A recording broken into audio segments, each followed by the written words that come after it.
Hello friend, welcome back to our YouTube channel Utkarsh Vision Academy. तो दोस्तों, आज हम करने जा रहे हैं नवीन सर के नायक बैच के क्लास नंबर 35 का हैंड रिटन नोट से क्विक रिवीजन।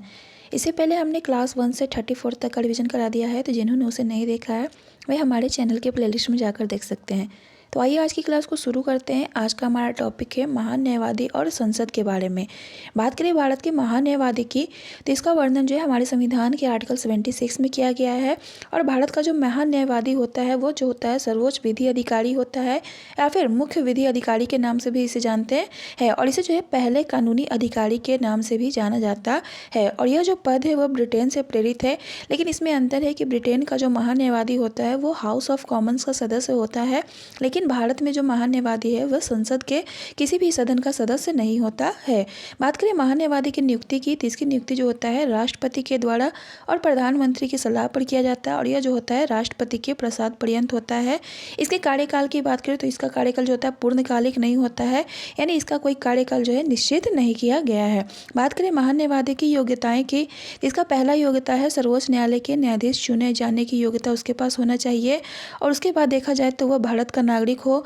दूसरे की बात करें तो उच्च न्यायालय में 5 वर्ष तक न्यायाधीश हो, या फिर उच्च न्यायालय में 10 वर्ष तक अभिवक्ता रहा हो, और राष्ट्रपति की नज़र में एक विधिवेता हो, तभी वह महान न्यायवादी चुना जा सकता है। बात करें भारत का जो महान न्यायवादी होता है वो अपना त्यागपत्र किसे देता है, तो भारत का महान न्यायवादी जो होता है अपना त्यागपत्र राष्ट्रपति को देता है। नेक्स्ट हम आगे बढ़ते हैं। महान न्यायवादी की सहायता के लिए कौन होता है, तो महान न्यायवादी की सहायता के लिए जो होता है एक सॉलिसिटर जनरल होता है।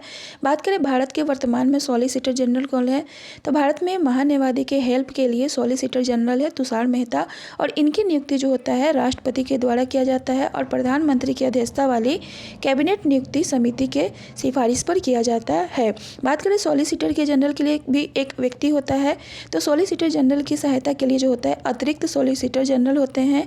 बात करें अटॉर्नी जनरल ऑफ इंडिया, यानी कि भारत के महान न्यायवादी की, तो इसका वर्णन जो है संविधान के आर्टिकल 76 में किया गया है, और यह जो है एक तरह का संवैधानिक पद है। वहीं अगर बात करें सॉलिसिटर जनरल या फिर अतिरिक्त सॉलिसिटर जनरल की, तो यह जो है संवैधानिक पद नहीं है। नेक्स्ट हम बात करते हैं महान न्यायवादी के अधिकार की, तो भारत के महान न्यायवादी को यह अधिकार दिया गया है कि वह किसी भी न्यायालय में सुनवाई कर सकता है, यानी कि सुप्रीम कोर्ट हो या फिर हाई कोर्ट हो या फिर डिस्ट्रिक्ट कोर्ट, इससे जो है सभी में सुनवाई का अधिकार दिया गया है। नेक्स्ट हम बात करते हैं संसद के दोनों सदनों की संयुक्त बैठक में भाग ले सकता है, और भाषण देने का भी अधिकार उसे दिया गया है, लेकिन मतदान का अधिकार जो है उन्हें नहीं दिया गया है। बात करें महान न्यायवादी जो है संयुक्त बैठक में भाग ले सकते हैं, यह जो है किस आर्टिकल में बताया गया है, तो यह आर्टिकल 88 में बताया गया है। नेक्स्ट हम बात करते हैं संसद सदस्य के विशेषाधिकार के ये हकदार होते हैं, और इसका वर्णन जो है आर्टिकल 105 में किया गया है, और ये जो होते हैं लोकसभा समिति के सदस्य हो सकते हैं। नेक्स्ट हम बात करते हैं आगे इनके वेतन और भत्ते की, तो महान न्यायवादी का जो वेतन और भत्ता होता है वह राष्ट्रपति के द्वारा निर्धारित किया जाता है। बात करें भारत के पहले महान न्यायवादी कौन है, तो भारत के पहले महान न्यायवादी का नाम जो है मोतीलाल चिमनलाल सीतलवाड़ है। इनके कार्यकाल की बात करें तो 1950 से लेकर के 1963 तक, और ये जो है सबसे ज़्यादा लंबे समय तक महान न्यायवादी रहने वाले भी थे। नेक्स्ट हम बात करते हैं दूसरे महान न्यायवादी की, तो भारत के दूसरे महान न्यायवादी का नाम जो है चंद्र किशन दफ्तरी है, और ये जो थे पहले SGI यानी सॉलिसिटर जनरल भी थे। नेक्स्ट हम बात करते हैं सातवें महान न्यायवादी की, तो सातवें महान न्यायवादी जो है सोली सोराबजी, जो कि इनका कार्यकाल जो है सबसे छोटा है। ये जो है 1989 से 1990 तक भारत के महान न्यायवादी रहे थे। बात करें वर्तमान में महान न्यायवादी कौन है, तो भारत में वर्तमान में जो महान न्यायवादी है वह 16वें नंबर के R वेंकट रमनी है, और इनका कार्यकाल जो है 1 अक्टूबर 2022 से अब तक है। नेक्स्ट हम बात करते हैं संसद के बारे में, तो संसद का जो वर्णन है हमारे आर्टिकल 79 में किया गया है। और संसद के अंग की बात करें तो संसद का जो है 3 अंग होता है, पहला राष्ट्रपति, दूसरा राज्यसभा और तीसरा लोकसभा। राष्ट्रपति की बात करें तो इनके पद का जो वर्णन किया गया है वो आर्टिकल 52 में किया गया है, और राज्यसभा की बात करें तो राज्यसभा का वर्णन जो है 80 में, और लोकसभा का वर्णन जो है आर्टिकल 81 में किया गया है। बात करें संसद के सदन की, तो संसद में 2 तरह का सदन होता है, लोकसभा और राज्यसभा। बात करें राज्यसभा की, तो राज्यसभा के गठन का वर्णन जो है आर्टिकल 80 में, और लोकसभा के गठन का वर्णन जो है 81 में किया गया है। राज्यसभा को हम लोग काउंसिल ऑफ स्टेट्स और लोकसभा को हम लोग हाउस ऑफ पीपल्स भी कहते हैं। राज्यसभा को कई अलग अलग नामों से जाना जाता है, जैसे कि उच्च सदन, द्वितीय सदन, संघीय सदन या फिर अस्थायी सदन। सदन। वहीं लोकसभा को भी अन्य नामों से जाना जाता है, जैसे कि निम्न सदन, प्रथम सदन, लोकप्रिय सदन और अस्थायी सदन। नेक्स्ट हम आगे बात करते हैं राज्यसभा के गठन की। तो इसका वर्णन जो है आर्टिकल 80 में किया गया है। बात करें इनकी संख्या की, तो संविधान द्वारा इनकी अधिकतम संख्या जो है 250 निर्धारित की गई है, जिसमें 238 सदस्य जो होते हैं निर्वाचित होते हैं और 12 सदस्य जो होते हैं 4 क्षेत्रों से नामांकित किए जाते हैं राष्ट्रपति के द्वारा। नेक्स्ट हम बात करते हैं संसद द्वारा निर्धारित कुल सदस्यों की संख्या की। तो राज्यसभा में संसद द्वारा कुल निर्धारित सदस्यों की संख्या जो है 245 है, जिसमें 238 सदस्य जो होते हैं निर्वाचित होते हैं और 12 सदस्य जो होते हैं राष्ट्रपति के द्वारा नामांकित किए जाते हैं। इसमें भी 233 सदस्यों में से जो 225 सदस्य होते हैं वे राज्य के द्वारा निर्वाचित होते हैं और 8 जो सदस्य होते हैं यूटी से निर्वाचित होते हैं, जिसमें जम्मू कश्मीर से 4, दिल्ली से 3 और पुदुचेरी से 1 हैं। नेक्स्ट हम आगे बढ़ते हैं लोकसभा के गठन के। तो लोकसभा के गठन का जो वर्णन किया गया है आर्टिकल 81 में किया गया है। इसकी अधिकतम सदस्य संख्या की बात करें तो संविधान द्वारा निर्धारित अधिकतम संख्या 552 है, जिसमें 550 जो सदस्य होते हैं निर्वाचित होते हैं, जिसमें 530 जो सदस्य होते हैं स्टेट से होते हैं और 20 जो सदस्य होते हैं वह यूटी यानी कि केंद्र शासित प्रदेश से होते हैं और 2 सदस्य जो होते हैं वो मनोनीत किए जाते हैं राष्ट्रपति के द्वारा, जो कि एंग्लो इंडियन होते हैं। लेकिन इसे जो है 104वां संविधान संशोधन के द्वारा जो है हटा दिया गया है। अगर बात करते हैं संसद द्वारा लोकसभा की कुल निर्धारित संख्या कितनी है, तो संसद द्वारा लोकसभा की कुल निर्धारित संख्या जो है 543 है, जिसमें ये जो है निर्वाचित होते हैं और इसमें जो है एंग्लो इंडियन को मनोनीत किया जाना था, जो कि हटा दिया गया है। इसमें अगर देखा जाए तो 543 में से 524 जो सदस्य होते हैं राज्य के द्वारा निर्वाचित होते हैं और 19 जो सदस्य होते हैं वो यूटी से निर्वाचित होते हैं। नेक्स्ट हम आगे बढ़ते हैं। यहाँ पर कुछ क्वेश्चन दिए गए हैं। तो सबसे पहला क्वेश्चन है भारत के महान्यायवादी के बारे में निम्नलिखित में से कौन सा कथन जो है सही नहीं है। इसमें पहला कथन है वो भारत सरकार का पहला विधि अधिकारी होता है, तो ये कथन सही है। दूसरा है वह एक सदन सदस्य के विशेषाधिकारों के हकदार होते हैं, तो यह कथन भी सही है और इसका वर्णन जो है आर्टिकल 105 में किया गया है।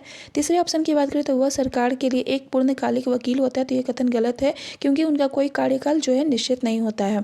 चौथे की बात करें तो उसकी अहर्ताई वही होनी चाहिए जो उच्चतम न्यायालय का एक न्यायाधीश बनने के लिए होना चाहिए, तो ये भी कथन सही है। इसमें जो है ऑप्शन 3 जो है सिर्फ गलत है। नेक्स्ट हम आगे बढ़ते हैं।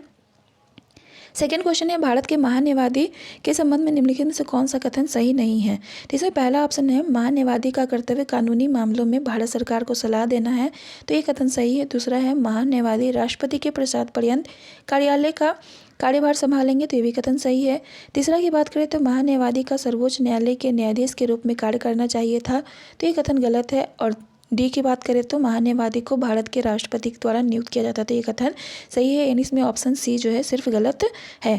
नेक्स्ट हम आगे बढ़ते हैं। निम्नलिखित कथनों पर विचार कीजिए। तो पहला कथन है भारत का महान्यायवादी और भारत का सॉलिसिटर जनरल ही सरकार के एकमात्र अधिकारी हैं जिन्हें भारत के संसद की बैठकों में भाग लेने का अधिकार है, तो ये कथन गलत है। दूसरे की बात करें तो भारत के संविधान के अनुसार भारत का महान्यायवादी अपना त्यागपत्र दे देता है जब वह सरकार जिसने उसको नियुक्त किया था वह इस्तीफा देती है, तो ये भी कथन गलत है। यानी इसमें ऑप्शन ना तो 1 और ना तो 2 सही है। नेक्स्ट हम आगे बात करते हैं चौथे क्वेश्चन की। तो निम्नलिखित कथनों पर विचार कीजिए। भारत के महान्यायवादी क्या कर सकते हैं। तो भारत के महान्यायवादी जो होते हैं लोकसभा की कार्यवाही में भाग ले सकते हैं, तो ये कथन सही है। दूसरा है लोकसभा की एक समिति के सदस्य होते हैं, तो ये भी सही है। और तीसरे की बात करें तो लोकसभा में बोल सकते हैं, ये भी कथन सही है। और चौथे की बात करें तो लोकसभा में मतदान कर सकते हैं, तो ये कथन गलत है क्योंकि उनको जो है वोटिंग का अधिकार नहीं दिया गया है। इसमें ऑप्शन 1, 2, 3 जो है सही है। नेक्स्ट हम आगे बात करते हैं पांचवें क्वेश्चन की। तो भारत के महान्यायवादी के संदर्भ में निम्नलिखित कथनों पर विचार कीजिए। इसे पहला कथन है राष्ट्रपति सर्वोच्च न्यायालय का न्यायाधीश होने के योग्य किसी व्यक्ति को भारत का महान्यायवादी नियुक्त कर सकता है, तो ये कथन सही है। दूसरी की बात करें तो महान्यायवादी जैसा कि संसद निर्धारित करे पारिश्रमिक प्राप्त है, तो ये कथन जो है गलत है। इसमें ऑप्शन जो है केवल 1 जो है सही है। नेक्स्ट हम आगे बात करते हैं भारत के महान्यायवादी के बारे में निम्नलिखित में से कौन सा कथन जो है सही नहीं है। तो पहला ऑप्शन है व्यक्ति को सर्वोच्च न्यायालय के न्यायाधीश के रूप में नियुक्त होने की योग्यता होना चाहिए, तो ये कथन सही है। दूसरे की बात करें तो उसे भारत में केवल सर्वोच्च न्यायालय और उच्च न्यायालय में सुनवाई का अधिकार है, तो ये कथन जो है गलत है। तीसरे की बात करें तो वह राष्ट्रपति की स्वीकृति से पद धारण करता है, तो ये कथन सही है। और चौथे की बात करें तो वह जो है राष्ट्रपति द्वारा निर्धारित पारिश्रमिक प्राप्त करता है, तो ये भी कथन सही है। यानी इसमें जो है ऑप्शन बी जो है केवल गलत है। नेक्स्ट हम आगे बात करते हैं, भारत के महान्यायवादी की नियुक्ति कौन करता है? तो भारत में महान्यायवादी की जो नियुक्ति है वह राष्ट्रपति के द्वारा किया जाता है। नेक्स्ट क्वेश्चन है, भारत का महान्यायवादी यानी अटॉर्नी जनरल जो होता है भारत सरकार का फिल इन द ब्लैंक्स है। तो भारत का महान्यायवादी जो होता है वो भारत सरकार का मुख्य विधि अधिकारी होता है। नेक्स्ट हम आगे बात करते हैं अगले क्वेश्चन पे, यानी 9वां क्वेश्चन है, भारत में अटॉर्नी जनरल के संदर्भ में निम्नलिखित में से कौन सा कथन जो है सही है? तो इसमें पहले कथन की बात करें तो एक व्यक्ति को अटॉर्नी जनरल के रूप में नियुक्त किया जाता है जो सर्वोच्च न्यायालय के न्यायाधीश के रूप में नियुक्त होने के योग्य होता है, तो ये कथन सही है। दूसरे की बात करें तो महान्यायवादी को सर्वोच्च न्यायालय के न्यायाधीशों के समान प्रक्रिया के माध्यम से हटाया जा सकता है, तो ये कथन गलत है। यानी ऑप्शन जो है केवल 1 सही है। नेक्स्ट हम आगे बात करते हैं 10वें क्वेश्चन पे, तो भारत के संविधान का अनुच्छेद 76 जो है किसके कार्यकाल से संबंधित है? तो भारत के संविधान का जो आर्टिकल 76 जो है भारत के महान्यायवादी से संबंधित है। नेक्स्ट क्वेश्चन है, संविधान के किस अनुच्छेद में संसदीय विशेषाधिकार से संबंधित मामले निर्धारित किए गए हैं? तो संविधान के अनुच्छेद 105 में जो है महान्यायवादी के संसदीय विशेषाधिकार से संबंधित है। नेक्स्ट क्वेश्चन है, निम्नलिखित में से कौन भारत के सबसे लंबे कार्यकाल तक अटॉर्नी जनरल यानी महान्यायवादी के पद पर कार्यरत थे? तो भारत में सबसे लंबे समय तक महान्यायवादी पद पर कार्यरत रहने वाले जो व्यक्ति हैं वो मोतीलाल चीमनलाल सीतलवाड़ है, और ये जो है पहले महान्यायवादी भी हैं। नेक्स्ट हम आगे बात करते हैं, भारत के संविधान के 79 के अनुसार निम्नलिखित में से कौन सा भारत की संसद का एक हिस्सा की तरह वर्णित है? तो संविधान के अनुच्छेद 79 के अनुसार जो है लोकसभा, राज्य का परिषद यानी राज्यसभा और भारत के राष्ट्रपति जो है संसद का एक हिस्सा है। नेक्स्ट हम आगे बात करते हैं 14वें क्वेश्चन की, तो इसमें कहा गया है भारत के संविधान के अनुच्छेद 80 के अनुसार राज्यसभा के सदस्यों की कुल संख्या कितनी से अधिक नहीं हो सकती है? तो राज्यसभा की अधिकतम संख्या जो है 250 हो सकती है। नेक्स्ट क्वेश्चन है, राज्यसभा में कितने केंद्र शासित प्रदेशों का प्रतिनिधित्व है? तो राज्यसभा में जो है पहले 2 केंद्र शासित प्रदेशों का प्रतिनिधित्व था, लेकिन अब जो है जम्मू कश्मीर भी इसमें शामिल हो गया है। यानी इस प्रकार देखा जाए तो अब जो है 3 केंद्र शासित प्रदेशों का प्रतिनिधित्व है, जिसमें दिल्ली की संख्या पूछा जाए तो 3, पुदुचेरी के 1 और जम्मू कश्मीर का 4 है। नेक्स्ट हम आगे बढ़ते हैं 16वें क्वेश्चन पे। नेक्स्ट क्वेश्चन है, केंद्र शासित प्रदेशों से कितने सदस्य जो है राज्यसभा से चुने जाते हैं? तो केंद्र शासित प्रदेशों में जो है 8 जो सदस्य वर्तमान में जो है राज्यसभा से चुने जाते हैं। पहले यह संख्या जो 4 था, पुदुचेरी से 1 और दिल्ली से 3। नेक्स्ट हम आगे बढ़ते हैं 17 क्वेश्चन पे। क्वेश्चन है, लोकसभा में केंद्र शासित प्रदेशों के प्रतिनिधियों की अधिकतम संख्या क्या हो सकती है? तो लोकसभा में केंद्र शासित प्रदेशों के प्रतिनिधियों की अधिकतम संख्या जो है 20 हो सकती है। तो आज के लिए बस इतना ही, मिलते हैं नेक्स्ट लेक्चर के रिवीजन में, तब तक के लिए बाय बाय।